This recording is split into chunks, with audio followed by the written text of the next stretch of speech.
I see there's reserved chairs for people who have questions. Wait a minute. How did this happen?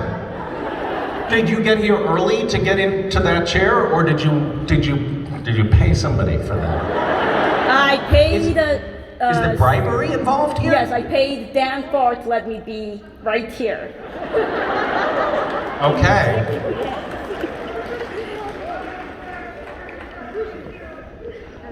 What did you say? You're not allowed to say anything. You're not in one of these blue question seats. Silence that man.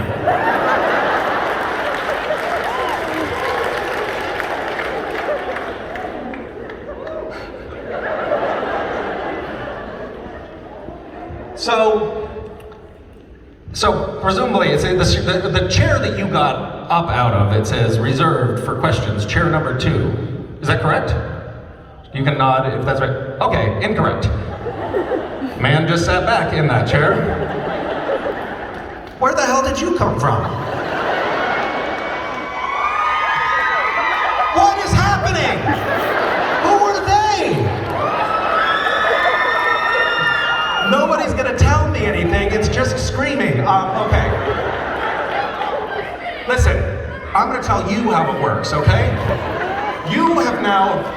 Can you please be quiet over there? You apparently have walked from over there on the other side of the room up to the microphone. You have a stuffed animal that's a piece of pie, and you're just staring at me, saying nothing. So we're making almost no headway here. How do I get her to talk?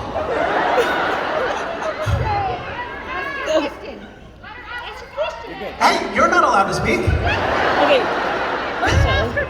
Is anyone an elementary school teacher? Can someone help me? Lots of them.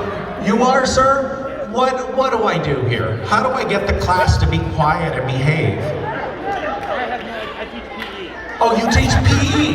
Yeah, real convenient.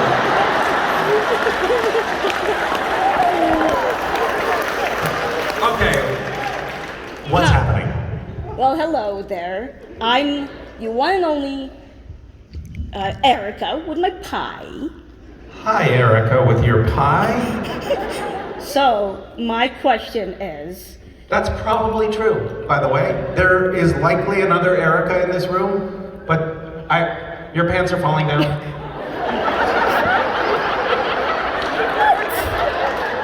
Just... Luckily, it's only me facing in this direction, but there's a bit of plumber's crack there.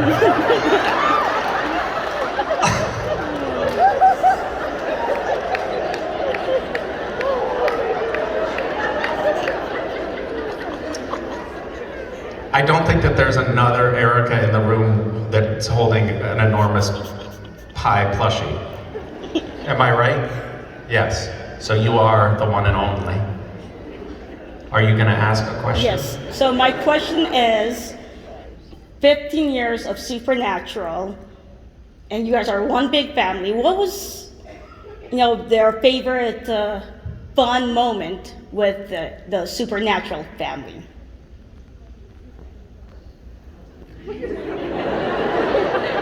Just think.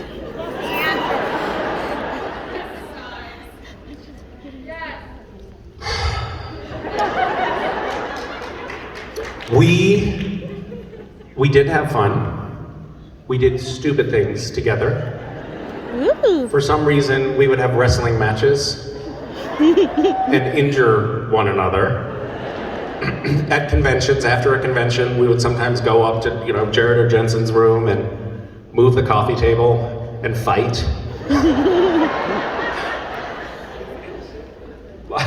Jared and I don't know why I'm telling this story.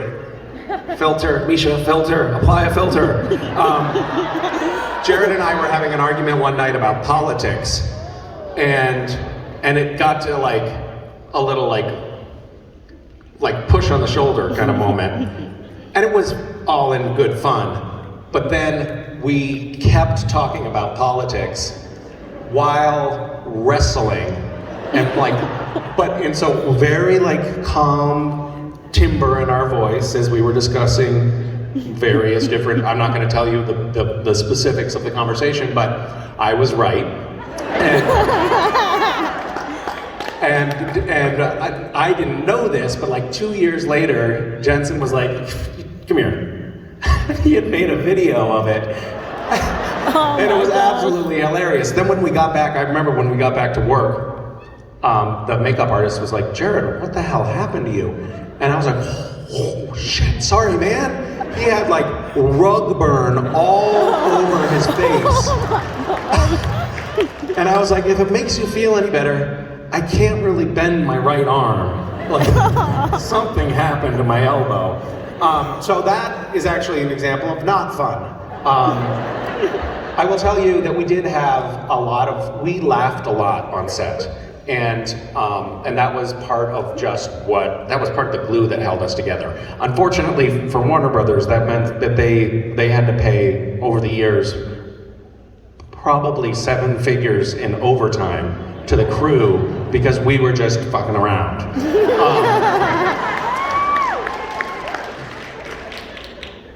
I noticed I just swore quickly, as if maybe that would make it okay. Like, I just slip it in real quick.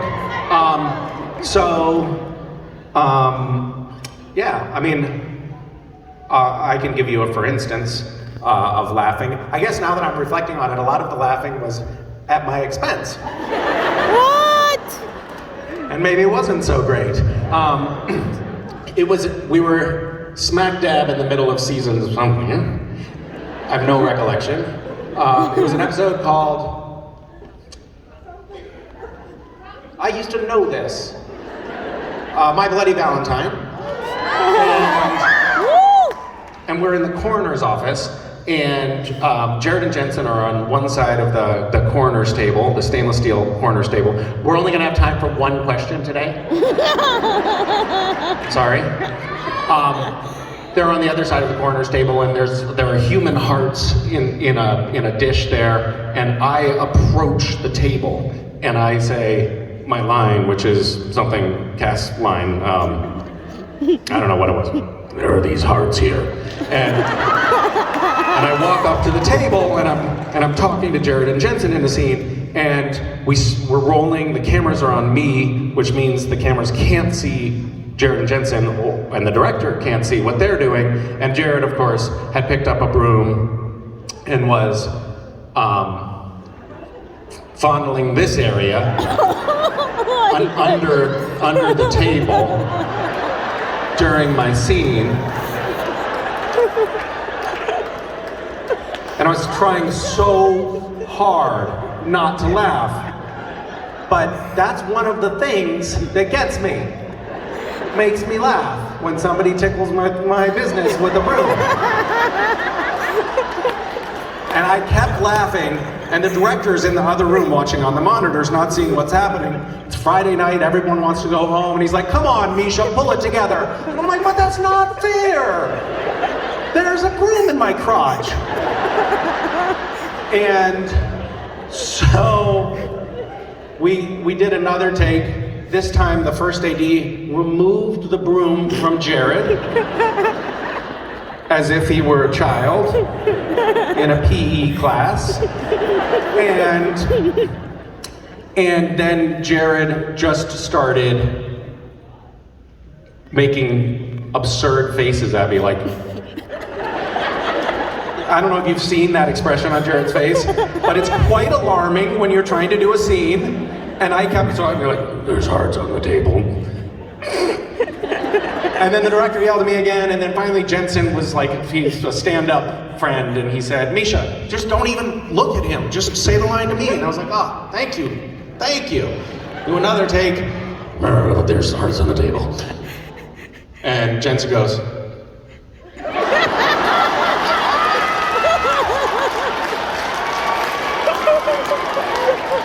hopeless. It was hopeless.